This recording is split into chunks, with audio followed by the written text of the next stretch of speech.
Antroji kronikų knyga, 18 skyrius. Juozapatas buvo labai turtingas ir gerbiamas. Jis susigiminiavo su Ahabu. Keleriems metams praėjus, jis nuvyko pas Ahabą į Samariją. Ahabas jam ir jo žmonėms papjovė daug avių bei galvijų ir įtikinėjo jį užpulti Ramot Gileadą. Izraelio karalius Ahabas klausė Judo karaliaus Juozapato, ar žygiuosi su manimi į Ramot Gileadą. Tas jam atsakė, kaip tu, taip ir aš, mano tauta, tavo tauta. Aš eisiu su tavimi į karą. Juozapatas patarė Izraelio karaliui, sužinok, ką sako viešpats. Izraelio karalius, sušaukęs 400 pranašų, klausė, ar man eiti į Ramot Gileadą kariauti, ar ne? Jie atsakė, eik, Dievas jį atiduos į karaliaus rankas. Bet Juozapatas klausė, ar čia nėra viešpaties pranašo, kad jo galėtume pasiklausti. Izraelio karalius atsakė Juozapatui, yra vienas, per kurį būtų galima pasiklausti viešpaties, bet aš jo nekenčiu, nes jis niekuomet nepranašauja apie mane gerai, visuomet tik blogai. Tai Imlo sūnus Michėjas. Juozapatas atsakė, nekalbėk taip, karaliau. Izraelio karalius pasišūkė vieną valdininką ir įsakė jam skubiai atvesti Imlo sūnų Michėją. Izraelio karalius Ahabas ir Judo karalius Juozapatas, apsivilkę karališkais drabužiais, sėdėjo savo sostuose aikštėje prie Samarijos vartų ir visi pranašai pranašavo priešais juos.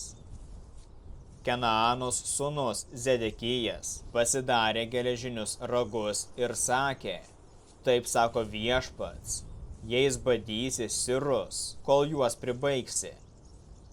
Ir visi pranašai taip pranašavo, eik į Ramot Gileadą ir laimėk. Viešpats jį atiduos į karaliaus rankas. Pasiuntinys, nuėjęs pakviesti Michėjo, jam sakė, štai, pranašų žodžiai vienbalsiai skelbia gerą žinią karaliui. Tebūna ir tavo žodis panašus į jų. Kalbėk tai, kas gera. Michėjas atsakė, kaip gyvas viešpats, ką mano Dievas man sakys, tą kalbėsiu. Jam atėjus pas karalių, šis paklausė, Michėjau, ar mums eiti kariauti į Ramot Gileadą, ar ne? Jis atsakė, eikite ir laimėkite. Jie bus atiduoti į jūsų rankas.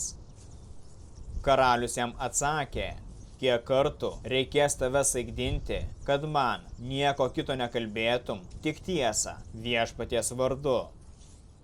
Tada Michėjas atsakė, mačiau visą Izraelį išsklaidytą kalnuose, kaip avis be piemens. O viešpats tarė, šitie neturi valdovo, tegul kiekvienas grįžta su ramybe į savo namus. Izraelio karalius tarė Juozapatui, ar tau nesakiau, kad jis nepranašauja apie mane gerą, tik piktą? Michėjas tęsė, klausykitės viešpaties žodžio.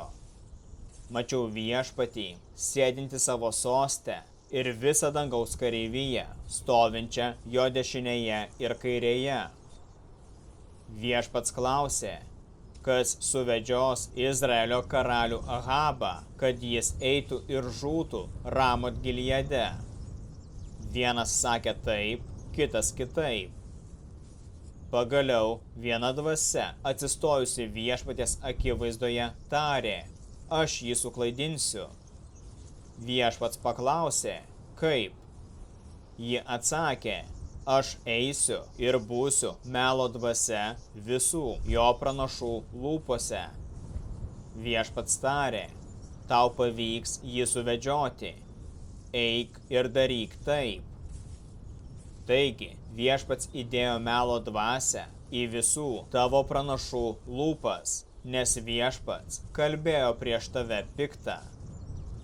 Tada priėjo Kenaanos sūnus Zedekijas, trenkė Michėjui į veidą ir tarė, kuriuo keliu Viešpaties dvasia pasitraukė nuo manęs, kad kalbėtų tau.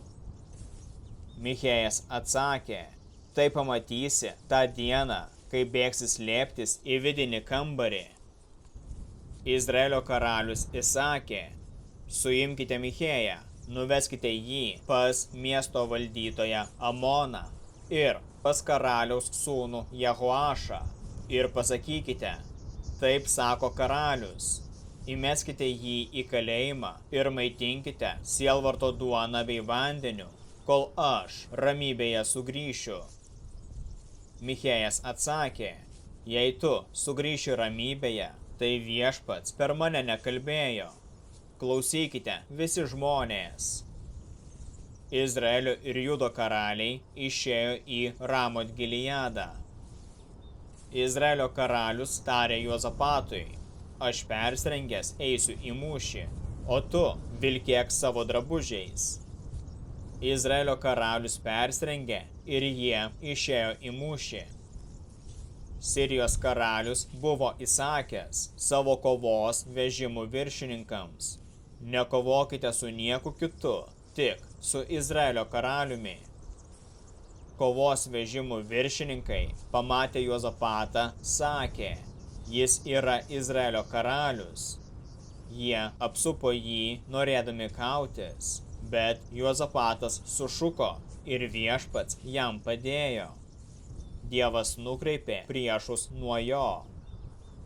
Kovos vežimų viršininkai, supratę, kad jis ne Izraelio karalius, liovėsi jį puolę. Vienas vyras, netaikydamas, įtempė lanką ir iššovė. Strėlė pataikė Izraelio karaliui tarp šarvų. Tada jis tarė savo vežikui, apsisuk ir išvežk mane iš kovos lauko, nes esu sužeistas. Ta diena mūšis sustiprėjo ir Izraelio karalius stovėjo vežime prieš sirus iki vakaro. Saulei leidžiantis jis mirė.